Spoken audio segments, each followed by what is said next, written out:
I have friends and family at the schools, and I know that they've talked about the graduation numbers that have been thrown around, and some people don't feel like those are 100% correct. I think the Shelton High School graduation rate, which is published, is a little higher than what has been said, and Choices is much lower, and when you combine the two of those together, you're getting a smaller average when you need to weight those somewhat differently.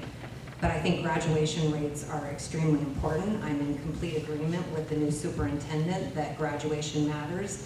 I know many people were invited to that meeting, and over 100 business leaders and community members came to that meeting so that there can be a community involved group that is helping with pride and commitment and getting students to have better graduation rates.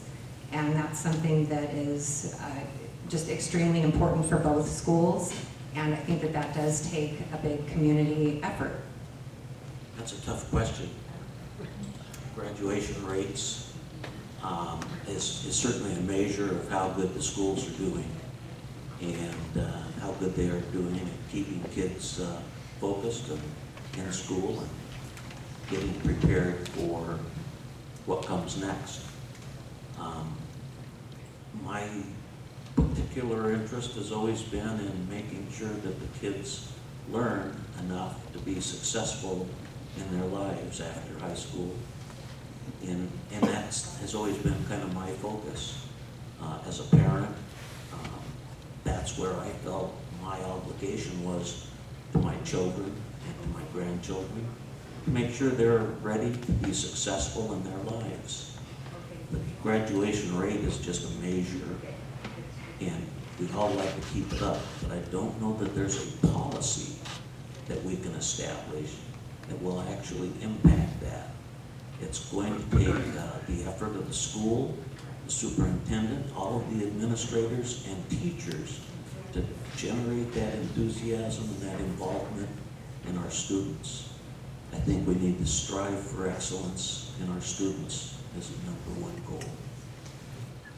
So you go on the OSPI website and you can see that the OSPI is Office of Superintendent of Public Instruction, and that has all of the school districts in Washington State and all of their graduation rates, and you can parse them out by categories like nationality, location, region. And the bottom line is we are not doing as well as we thought we were. I think that's probably erroneous, but that's another story for me another thing for me to investigate some other time.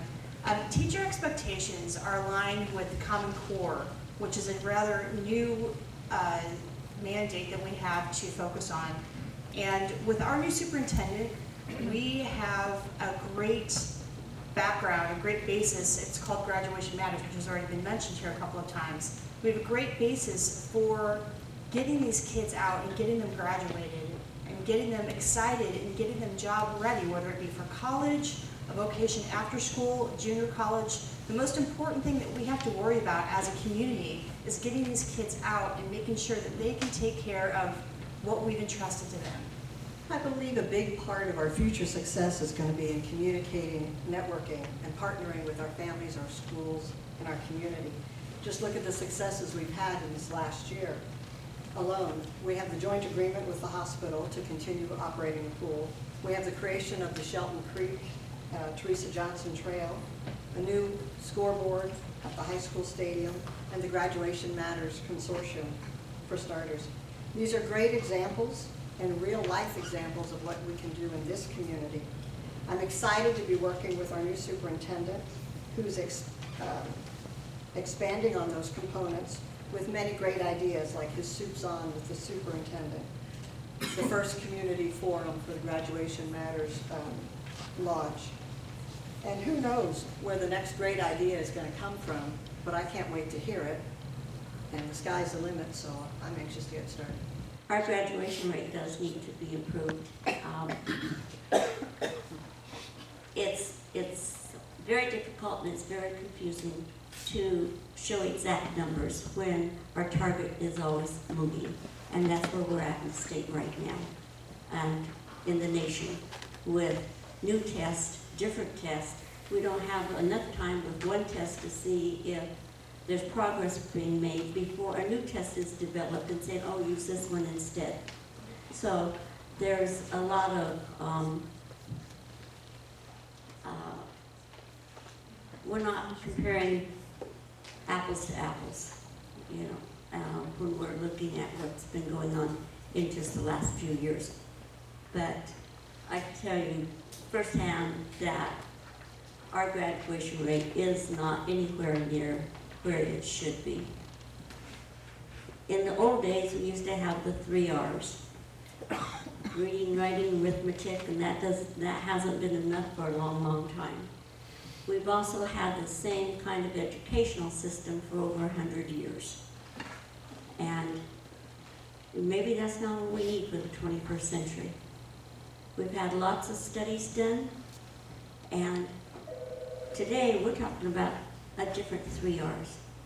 We're talking about what the studies show that works to get kids through school. Number 1 is relationships. The number 1 element to keep kids in school is a caring adult in that school. And that's especially important in high school, where we seem to not put that much value at that level.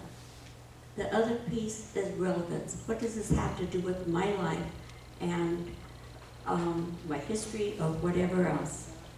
And the last is the rigor. We seem to be working on the rigor, but we need to work much more on those other 2 areas. That's a really good question, and there's no simple answer. I do disagree. I agree with a lot of what I heard, but I disagree with some of what I heard. For instance, I believe that there are a lot of policy positions that a board director can take to improve graduation rates. For example, early childhood education, investment into early childhood education is statistically undebatable. It is absolutely proven that with full-time kindergarten and preschool, we can improve graduation rates at the high school level. So, and there's a lot of other things, especially, you know, I'm a teacher by trade, and I am currently a substitute teacher in the Shelton School District. And I worked during the testing era, or the testing period last year, and other years too. And I have yet to meet a teacher who is in favor of the current method of standardized testing to assess student learning. And other districts have changed that and have had success. We don't have to reinvent the wheel. But I think getting rid of the standardized testing as it exists would really help the teachers be better teachers at getting the children more eager, more enthused to learn. I don't even think many parents are in favor. In fact, a lot of parents are opting out now. They're just telling their child or telling the school, we're not sending our child in for that. It's an endurance test is what it is. And low-income and minority children are at a big disadvantage at an endurance test. You know, if you don't have breakfast in the morning and then you come in and you're asked to do a 6-hour test, you know, you're at a real disadvantage to some of the upper-income people who have had a good breakfast and get out there. And, you know, it's a complicated issue, graduation rates. I don't know a lot about what the superintendent has in mind, but I'm looking forward to getting your vote and finding out and doing something about it. Thank you.